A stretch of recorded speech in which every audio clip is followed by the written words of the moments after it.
But if it bogs down in semantics, as pollster Bruce Anderson, it may not matter. The Conservatives have probably correctly surmised that that's a debate that most Canadians are likely to kind of step back from rather than discuss the minutiae. Still, Anderson says the Conservatives should be wary of using Iraq as a political wedge issue, a move that could backfire on them. Evan Dyer, CBC News, Ottawa. A precautionary boil water advisory has been lifted in Winnipeg. It's been enforced since Tuesday after bacteria showed up in routine testing. Mayor Brian Bowman says a second batch of tests on the city's water supply are clean and meet all health and safety guidelines. Says citizens no longer need to take special precautions. The focus now shifts to why there were positive results for coliform and E. coli in the first place. Tim Hortons says about 350 employees lost their jobs this week in layoffs focused mainly at its Oakville headquarters and regional offices.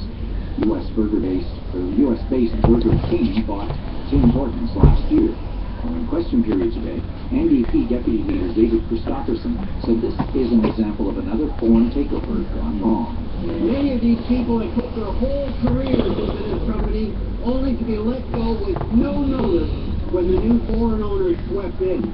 Why did the Conservatives yet again fail to stand up for Canadian workers and their jobs?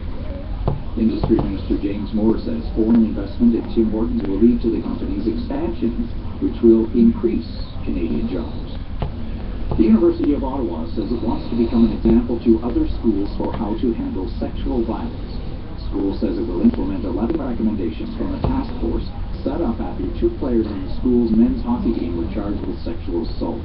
As Tom Perry reports, it wasn't the only incident. Let's learn from what has happened. It's been a turbulent year for the University of Ottawa and its president, Alan Roth. The school has seen its reputation tarnished by allegations of sexual harassment and assault. Today, Roth pledged the school would do better. We can create an example for others to follow. The university's task force on respect and equality today delivered 11 recommendations. To Anne-Marie Roy, the head of the University of Ottawa Student Federation, it's a stunt. I'm very happy to see that the administration is taking this matter incredibly seriously and that they're going to be working with students. Roy herself was the subject of online harassment last year. It's one of the incidents which led to the creation of this task force. The other involves the school's men's hockey team. 2 players have been charged with sexual assault for an incident following a game in Thunder Bay last year. Tom Perry, CBC News, Ottawa.